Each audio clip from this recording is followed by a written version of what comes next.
Let's talk about Franklin D. Roosevelt. He wasn't just the 32nd president. His entire story, his entire career was really defined by crisis. We're talking about a personal battle that would have completely ended most people's careers, a nation that was economically on its knees, and then a world at war.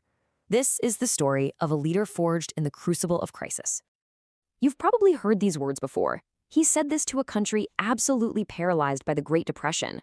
But it wasn't just a nice, comforting phrase. It really defined his whole approach to every single challenge he faced. It was a call to action, not just for the nation, but you can see it as a reflection of his own life.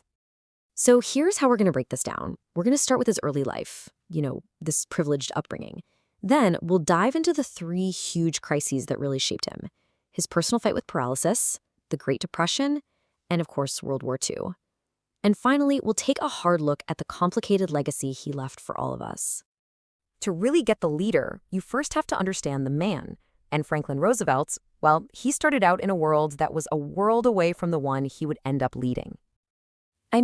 He was born into the Roosevelt and Delano families, so his path looked pretty set for a life of ease and influence.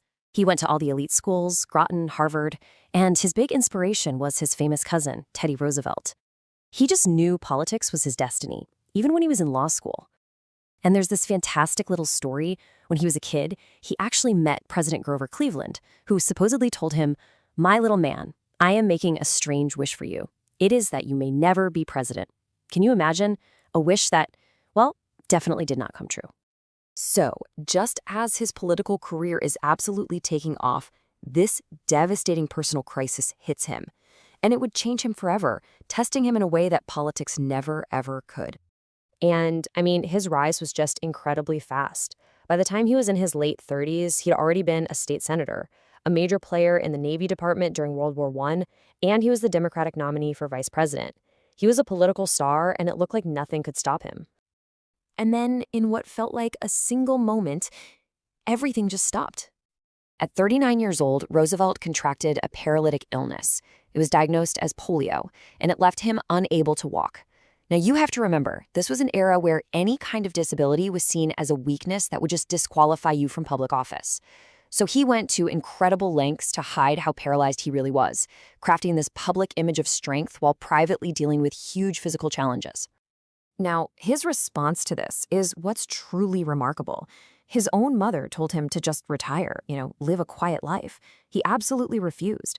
Instead, he went through this grueling physical therapy. He taught himself to walk short distances with these heavy iron braces, and he even started a rehab center in Georgia.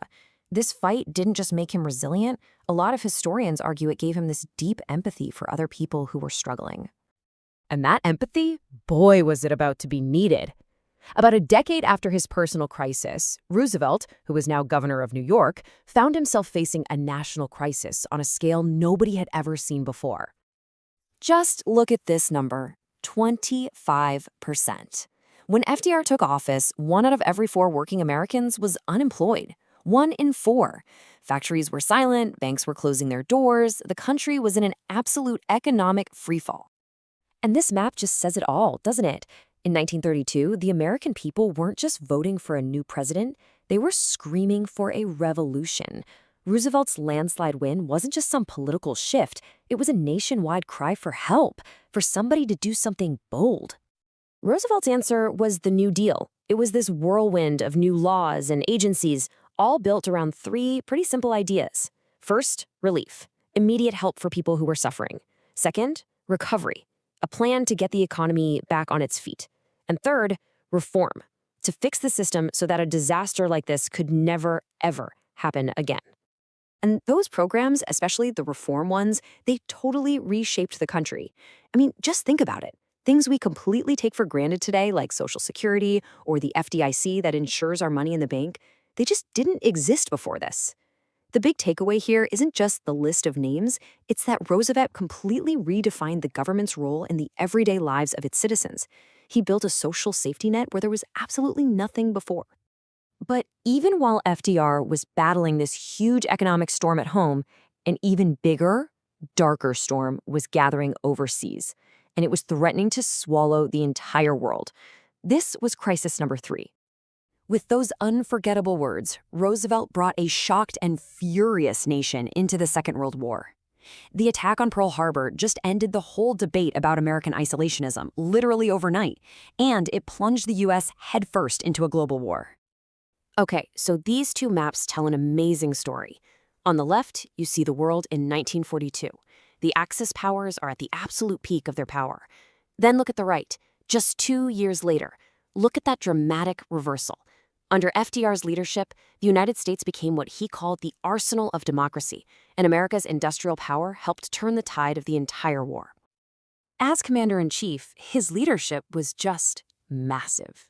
He was juggling this incredibly complex and often really tense Big Three alliance with Churchill and Stalin. At the same time, he was overseeing the biggest economic mobilization in human history.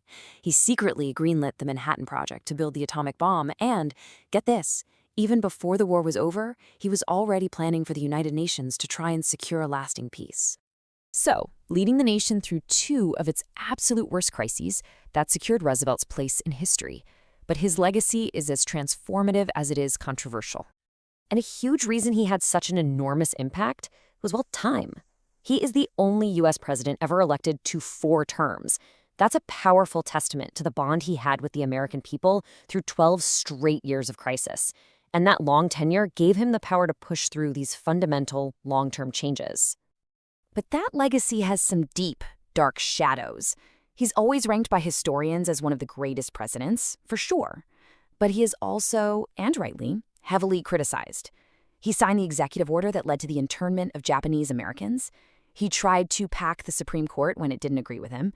And he failed to support federal laws that would have stopped lynching. It's a legacy of incredible achievements, but also significant moral failings. I think this quote from his biographer, Gene Edward Smith, just nails the central story of his life. The idea that the same grit he used to overcome his own paralysis was the very same spirit he brought to leading a nation that was itself paralyzed. It just connects the man to the moment perfectly. When you boil it all down, Roosevelt's New Deal and his wartime leadership created a whole new contract between the American people and their government. It was one with more responsibility for economic security and a much more active role in the world. And that leaves us with a question that is just as relevant today as it was back then. What do we believe the proper role of government in our lives should be?